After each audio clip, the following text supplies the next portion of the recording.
They called them lavender marriages. The cameras saw champagne and flashbulbs. The contracts hid morality clauses and quiet ultimatums. In a town where image was currency, studios treated romance like a prop, arranged on a schedule, paraded for magazines, and dissolved the moment it stopped selling.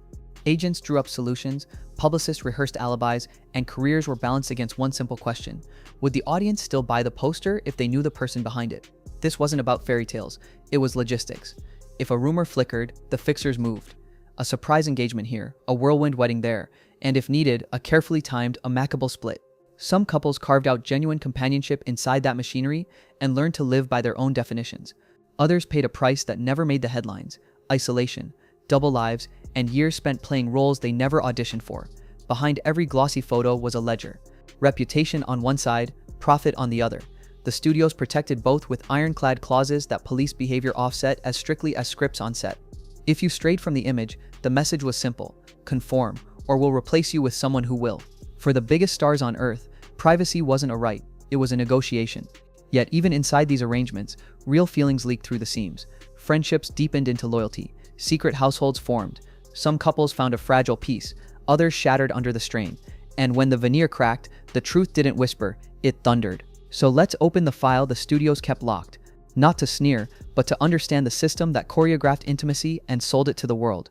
Because if the business could stage manage love this tightly, what else did it bury? But first, the night a locked door turned a wedding into a scandal no publicist could quite explain. Rudolph Valentino was billed as Hollywood's ultimate Latin lover, the man who could make entire theaters swoon with a single look. Off-screen, though, his first marriage turned into one of the most humiliating spectacles of early Hollywood. Valentino wed actress Jean Acker in 1919, a union the studios pushed as glamorous and timely. But behind the flashbulbs, the truth was harsh. On their wedding night, Acker reportedly locked herself in a hotel room and refused to let him in. The great lover of the silver screen found himself writing unanswered love letters to a woman who wanted nothing to do with him. For months, Valentino clung to the hope that the marriage might work. He poured his heart into notes and gestures, desperately trying to win Acker back. But Hollywood wasn't built on sincerity, it thrived on optics. To the public, the marriage was presented as a dazzling romance.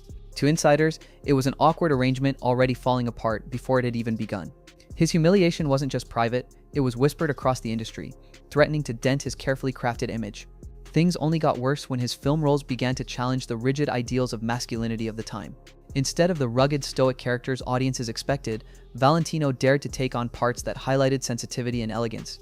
Critics pounced, mocking him as effeminate, and newspapers hurled the infamous insult, the pink powder puff. The studios, terrified of losing their biggest box office draw, scrambled to reassert his manliness. Their solution? Another marriage, this time to costume designer Natasha Rambova in 1923. That second marriage brought its own problems. Rambova was rumored to already be involved with actress Alla Nazimova, and gossip swirled about whether their relationship with Valentino was genuine or simply another studio fix. By 1925, the marriage was over, but the damage was done. The whisper campaigns surrounding his personal life became inseparable from his screen persona, with audiences questioning whether the Latin lover was more myth than man. Valentino's tragedy wasn't just in the failure of his marriages, but in the way Hollywood consumed his personal life, as part of his marketable brand. He longed for sincerity, but was trapped in an industry where even love had to pass a screen test. The man who embodied passion for millions of moviegoers was left writing letters to locked doors and fighting headlines that mocked his very identity.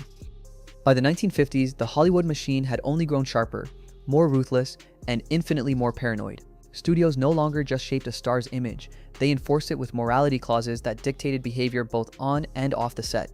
For Rock Hudson, a towering heartthrob with broad shoulders and matinee idol looks, the stakes were sky high. His career was built on being America's dream man, but insiders whispered about a truth that could topple everything: Hudson's relationships with men. The breaking point came in 1955, when Confidential magazine, a notorious scandal rag, threatened to publish details about Hudson's private life. Panic rippled through his team. If the story ran, his career would be over before it truly peaked. Hudson's agents scrambled for a solution, and the solution was swift: marriage. Enter Phyllis Gates, his secretary, who suddenly became the actress in a hastily written role, his wife. The union was meant to be a firewall against destruction, proof to the world that Hudson fit the mold Hollywood demanded. For a while, it worked. The marriage looked picture perfect to the public, a textbook romance for magazine covers and talk shows. But behind the smiles, the cracks spread.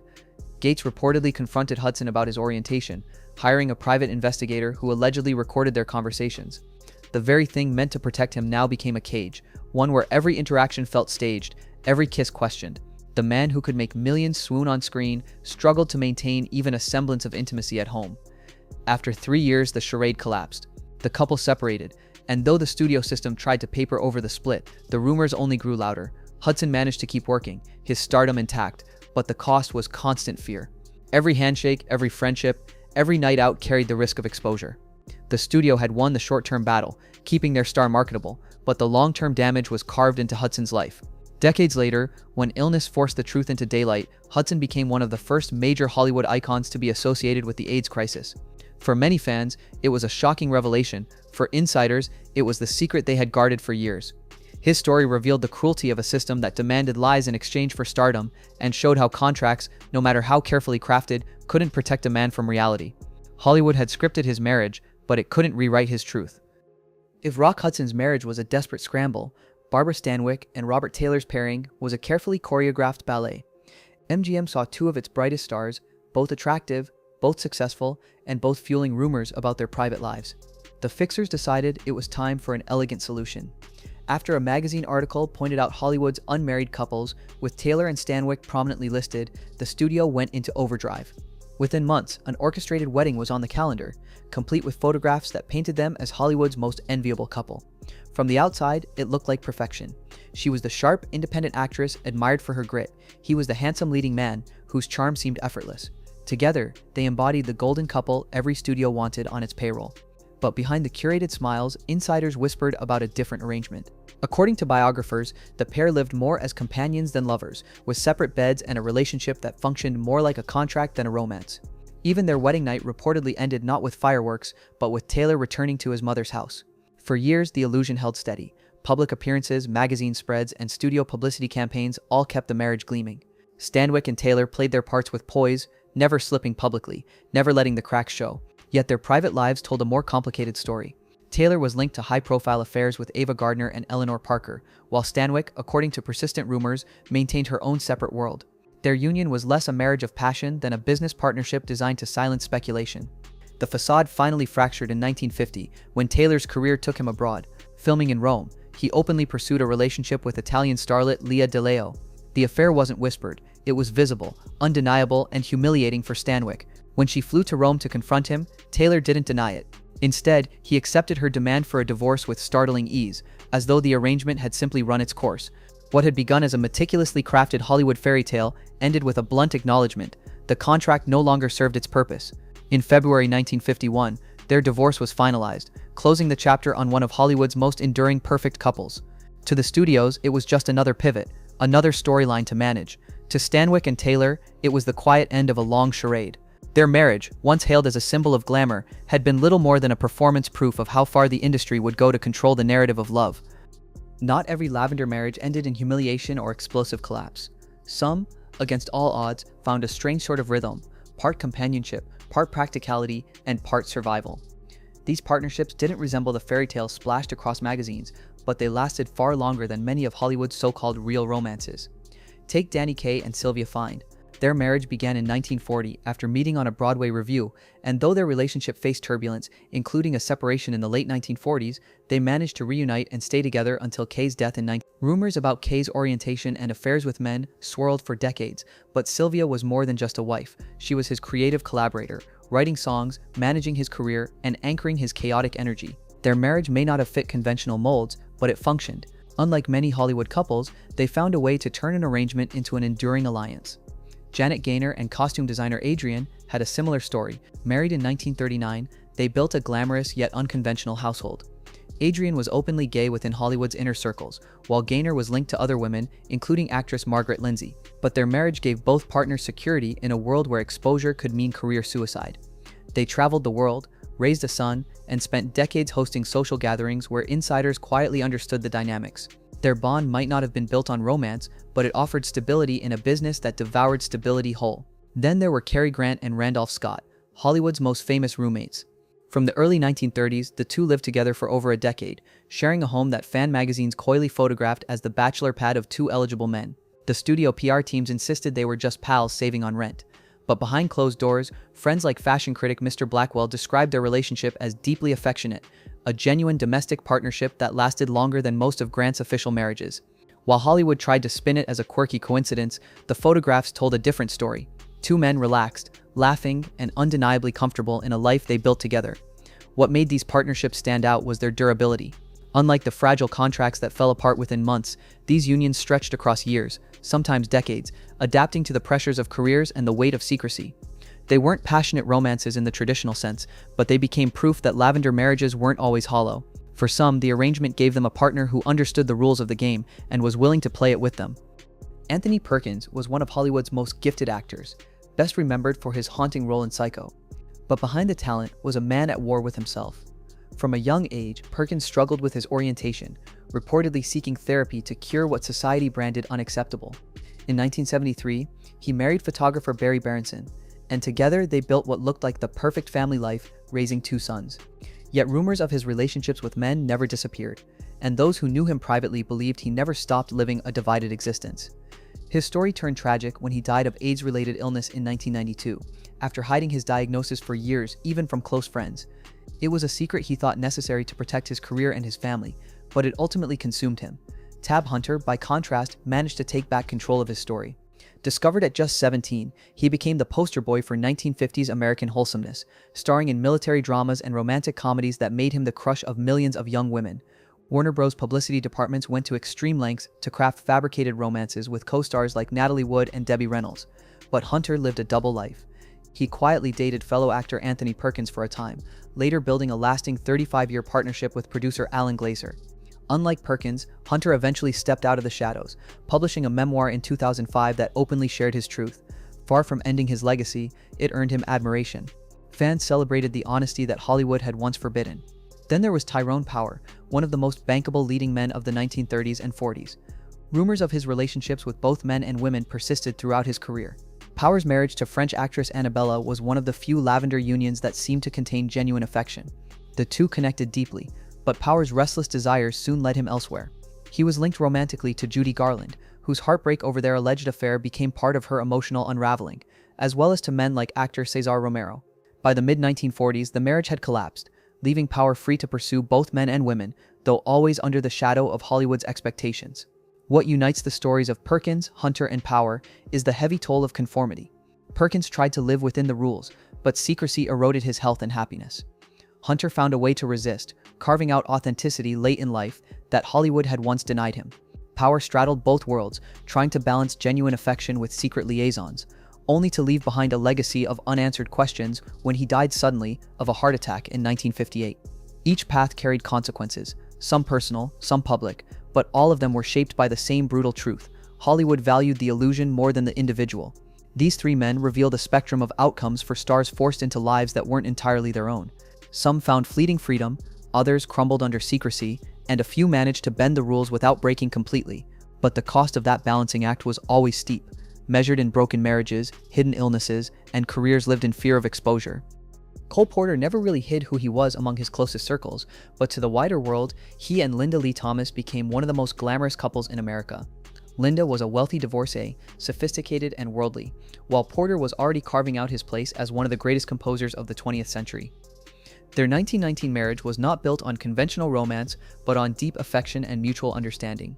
Linda offered Porter stability and cover in an era when being openly gay could end careers, and Porter gave her devotion, companionship, and a seat beside him in a dazzling world of music, travel, and high society. They lasted until her death in 1954, a marriage that defied labels yet worked for both of them. William "Billy" Haynes, on the other hand, flatly refused to play the Hollywood game. In the early 1930s, he was the #1 box office star, adored for his charm and wit.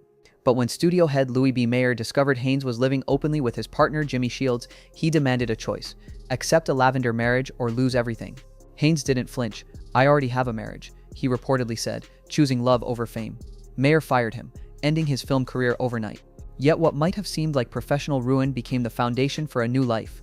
Haynes and Shields launched a successful interior design business, counted Hollywood royalty like Joan Crawford among their loyal clients, and remained together for nearly 50 years. Their devotion became legendary, and when Haynes died in 1973, Shields followed just months later, unable to face life without him. Judy Garland and Vincente Minnelli's marriage tells a different story, one that was glamorous on the outside but riddled with tension behind the scenes. Garland, already fragile and overworked by the studio system, married Minnelli in 1945, fully aware of the rumors surrounding his orientation. The union gave both of them a veneer of stability. She became the doting wife of a successful director, while he secured the traditional family life that MGM demanded of its stars. Together, they even brought a daughter into the world, Liza Minnelli, who would become a legend in her own right. But beneath the surface, the cracks were visible. Garland reportedly caught Minnelli in compromising situations, and the stress of maintaining appearances weighed heavily on her. Their marriage became a cycle of suspicion, betrayal, and emotional strain, eroding both partners' well-being. By 1951, it was over.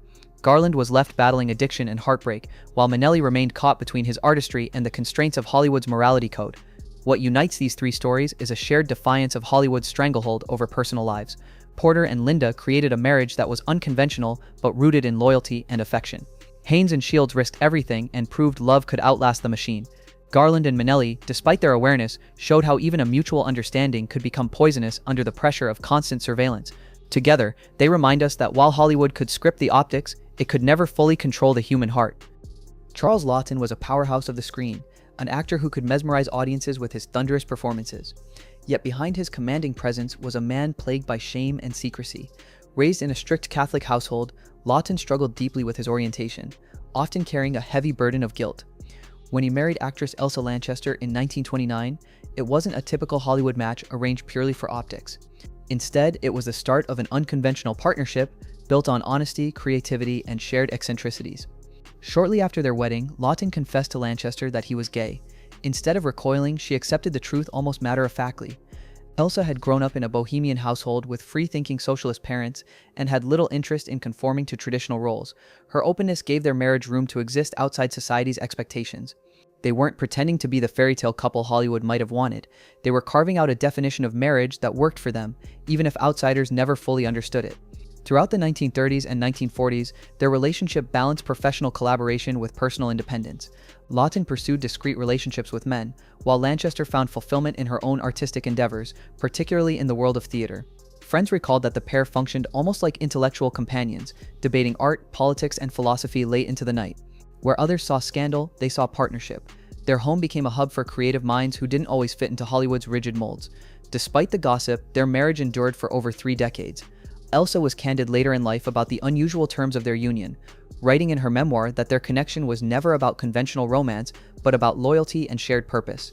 She once explained that while they never had children, their bond was built on something else entirely: mutual respect and a willingness to live outside the narrow rules imposed on them. For Laughton, who often wrestled with self-loathing, Elsa's acceptance was a rare form of solace.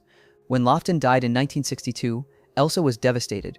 Their marriage had been unconventional, yes, but it had also been deeply meaningful. It proved that even in an era when Hollywood enforced strict illusions of heterosexual domestic bliss, some couples managed to create their own version of truth. They didn't fit into anyone's neat box, and maybe that was the point. Laughton and Lanchester remind us that love doesn't always look like passion on a movie screen. It can also look like two people who choose to weather the world together on their own terms. These marriages weren't fairy tales, they were survival tactics. Contracts designed to protect reputations and profits in an industry that demanded perfection at any cost. Some couples, like Cole Porter and Linda Lee Thomas, managed to find loyalty in the arrangement. Others, like Rock Hudson or Anthony Perkins, lived with the crushing weight of secrecy until it broke them. The real tragedy isn't just in the individuals forced to hide their truth, but in a system that made love itself dangerous. Hollywood could choreograph weddings and stage-manage scandals, but it could never control the human heart. And that leaves us with one question: if the studios could bury love this effectively, what other secrets are still locked away in their vaults? If you found these hidden stories as fascinating as I did, make sure to hit that subscribe button and turn on notifications, because the next video uncovers even darker secrets Hollywood never wanted you to know.